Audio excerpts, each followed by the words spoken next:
Nabi sebagai umat yang mendapatkan syafaat husna kelak yaumil qiyamah. Amin ya Allah rabbal alamin.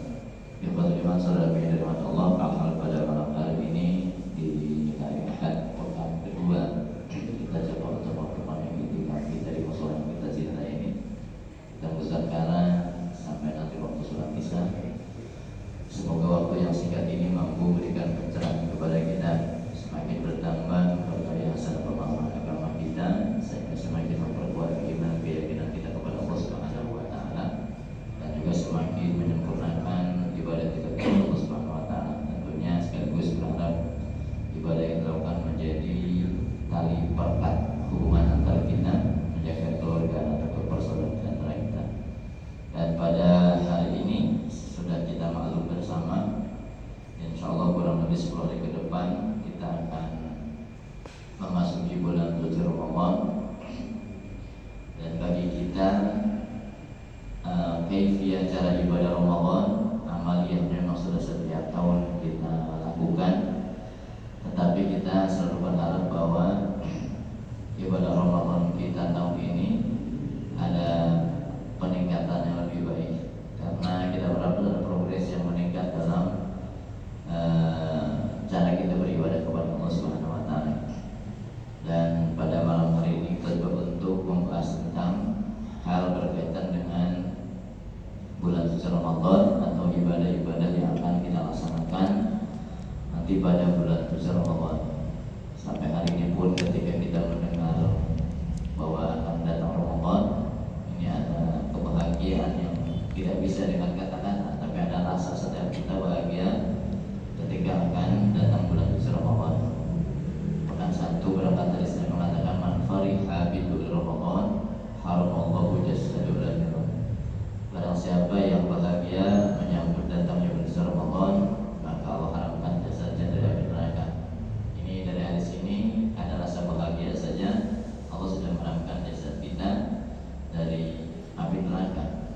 Dan bagian manfaatnya itu memang persiapan yang perlu kita lakukan agar tadi bahwa ibadah kita tahun ini berharap lebih baik daripada tahun sebelumnya.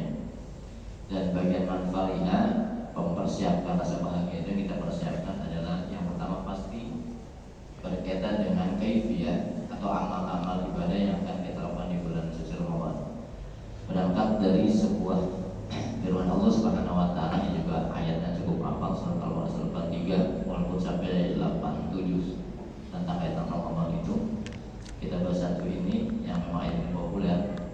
Ya ayyuhalladzina amanu kutiba alaikumusiyam kama kutiba alal qablikum la'allakum tattaqun. Dan secara teks terjemah pun kita sangat paham ini tentang ayat ini. Kalau dilihat dari asbabun nuzul ayat ini, itu memang dulu umat Islam sebelum ayat ini turun, pelaksanaan ibadah puasa itu di bulan Muharram atau di bulan Surat 10 hari, sama dengan umat-umat terdahulu termasuk yang dilakukan oleh umat Yahudi saat itu. Sehingga orang-orang itu mengatakan bahwa puasa kita lebih baik ketimbang puasanya Muhammad bersama umatnya. Ada semacam ejekan lah bagaimana. Sehingga Allah menurunkan ayat ini. Sehingga tadinya yang kita puasa umat Islam itu di bulan Muharram surah itu, maka akhirnya bergeser kewajibannya pada bulan suci Ramadan. Sehingga Allah Subhanahu wa taala mengingatkan kita, ya ayyuhalladzina amanu kutiba alaikumusiyam kama kutiba alal ladzina min qablikum la'allakum tattaqun. Secara teks yang ini, hai hamba-hambaku beriman, telah ditetapkan atas kalian berpuasa seperti yang telah ditetapkan umat-umat terdahulu, dan nanti tujuannya adalah la'allakum tattaqun, agar kita menjadi orang-orang yang bertakwa dengan puasa. Nah, kalau dari kita tinjau dari unsur bahasa ini yang berulang-ulang ayat ini selalu kita bahas ketika bulan Ramadan. Dalam ayat ini Allah Subhanahu wa taala menggunakan harmoni dan dua digandeng, ya dan ayyuha. Nah, kalau dalam ilmu tematik Quran, dalam bahasa terjemah, kalau dua harmoni tidak digandeng, maka sesungguhnya panggilan lembut Allah. Saking sayangnya Allah kepada orang-orang beriman, kepada kami yang telah beriman. Seperti kita memanggil orang yang paling kita sayang. Dan ayat ini itu menggunakan jumlah fi'liyah. Artinya pesannya kalau katanya menggunakan jumlah fi'liyah, maka yang diseru oleh Allah orang-orang yang beriman aman, baik itu imannya yang sudah kuat ataupun imannya yang masih lemah. Bahkan pakai alladzina ini pakai isim mausul, artinya semestinya merangkap antara baik laki-laki maupun perempuan. Nah, maka ayat ini sesungguhnya Allah memanggil kita dengan kasih sayang dan kelembutannya, bahwa hai hamba-hambaku yang beriman, kalau saya terjemahkan, baik itu yang sudah iman yang kuat maupun yang imannya masih lemah, atau dari kalangan kaum laki-laki maupun dari kalangan kaum perempuan. Karena memang saat perintah puasa ini turun, umat Islam itu memang jumlahnya masih sedikit. Bahkan keimanan umat Islam itu masih banyak yang lemah. Alaikumusiyam, karena kutiba alaikumusiyam, kalimat kayak kutiba, jadi kewajiban yang ditetapkan oleh Allah, waktunya ditentukan. Jadi kewajibannya enggak terus-menerus gitu. Jadi kalau pakai kutiba wajan fu'ilai atau kata bahasa dengan sholat, ada waktu-waktunya yang sudah ditentukan. Kayak Ramadan ini diwajibkannya kita hanya setahun, ya sekali pada bulan Ramadan. Dan ayat ini menggunakan asyam, bukan saum. Beda kalau dari unsur tematik bahasa. Kalau saum al-imsak artinya menahan secara umum apa saja. Misalkan begini, kita makan siang tetapi lagi menahan bicara, ini juga saum sebetulnya.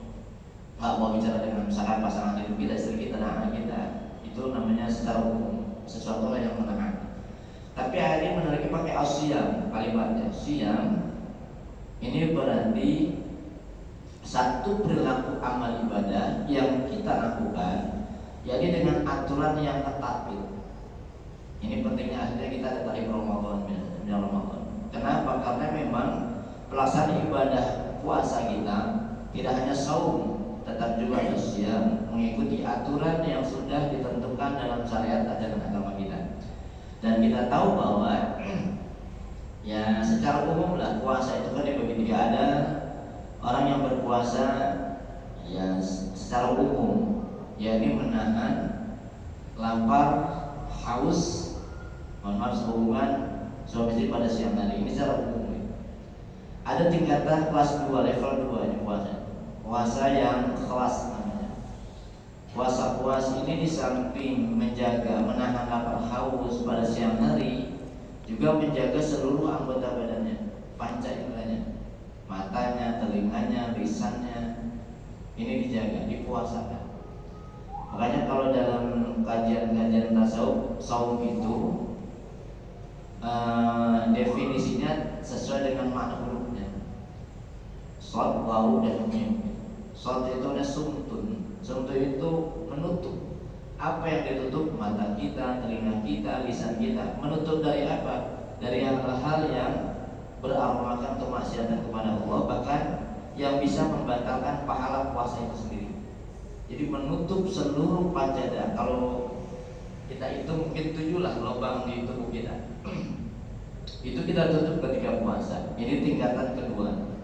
Nah, tingkatan ketiga puasa kelas. Orang yang berpuasa di samping 2 tadi dilakukan, dia juga menjaga hatinya tidak lagi terjebak kepada urusan duniawi. Tidak punya keinginan untuk hal-hal keduniaan yang berlebihan, sehingga juga merusak konsentrasi ibadahnya di bulan suci Ramadan. Nah, jadi tingkatan 3 ini menjadi muhasabah kita sampai hari ini. Tiap tahun lah kita melaksanakan ibadah puasa, kita di level yang mana? Apakah kita hanya pada level yang pertama, hanya menahan lapar, haus, hubungan suami istri pada siang hari? Apa hanya level itu? Nah, kita ingin level kedua paling. Bagaimana puasa kita hanya menahan lapar, tapi juga mempuasakan mata kita, mempuasakan telinga kita, mempuasakan lisan kita dari hal-hal yang sekiranya membatalkan pahala puasa.